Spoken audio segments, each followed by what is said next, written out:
You know why the Lions suck? It's because they're cursed. Now, curses are a big part of sports, whether you believe in them or not.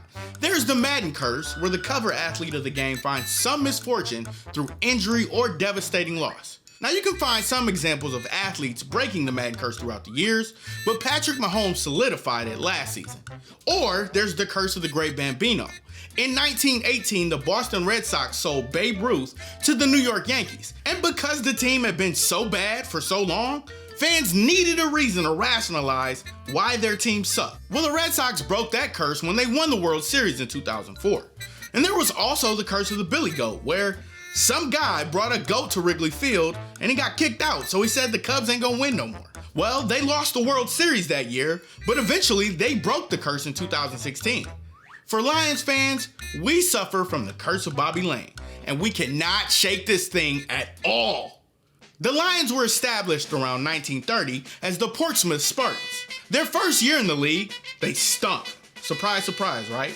But after a few seasons, they would eventually be good enough to be a part of the first NFL playoff game in 1932. They would tie for first place with the Chicago Bears and play for the 1932 NFL Championship. They lost 9-0. Then, thanks to the Great Depression, the Spartans would be sold to George Richards in 1934, who would rename the team the Lions and move them to Detroit. In their first year, the Lions came out on fire with a 10-game winning streak, with 7 shutouts included. Wait for it though, they would lose their last 3 games of the season to the Bears and Packers, falling to second place. That was the first recorded Lions Gone Lion moment, but it definitely wouldn't be the last. This Lions team would return the next season and win the 1935 NFL Championship. See, it is possible, but they would stink again. They would struggle from the 40s to the 50s, including an 0-11 season in 1942.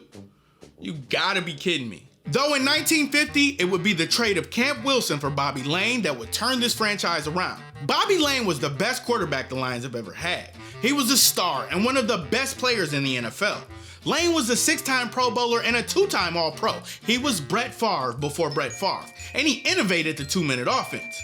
In 1952, Bobby Layne led the Lions to its first championship in 17 years. Yeah, that's right.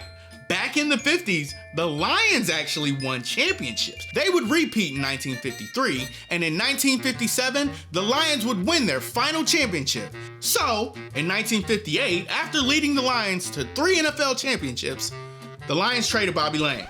Now, by all means, the Lions have done some insanely idiotic things throughout their history. But the move made some sense. Bobby Layne was 31 and he was coming off a broken ankle. And he was also a notorious partier and enjoyed the nightlife, which was also a reason for his move. Now, if I had to play for the Lions organization, I'd drink too. Eventually, his ways would lead him to Pittsburgh. Layne would go on to play 5 more seasons for the Steelers and make the Pro Bowl twice more, but he never returned to the playoffs. According to legend, as he was leaving for Pittsburgh, Bobby said that Detroit would not win for 50 years. Now, there are a ton of conflicting reports on what Layne said, and no journalist ever published the quote. But how else can you explain this trash? Since his trade, the Lions have never had a Hall of Fame caliber quarterback start for their franchise. Now, the Lions wanted to go with the younger and more athletic Tobin Rote, who finished the job Layne started in 1957 by winning both playoff games against the Bears and 49ers, and laying it on the Browns in the NFL Championship 59-14. Alright, Tobin Rote would only last 3 seasons in Detroit, winning just 5 games.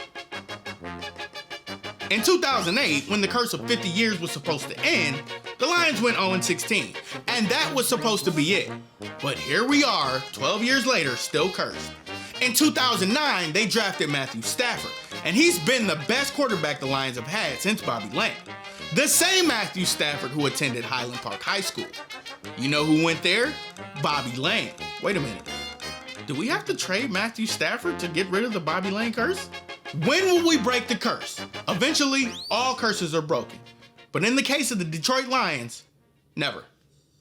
We're never gonna end this curse. Bobby Layne, if you're listening, wherever you are, please, end the curse. Just end it. And it's the right thing to do. End the curse. Please. Bobby, please. End the curse. End the curse.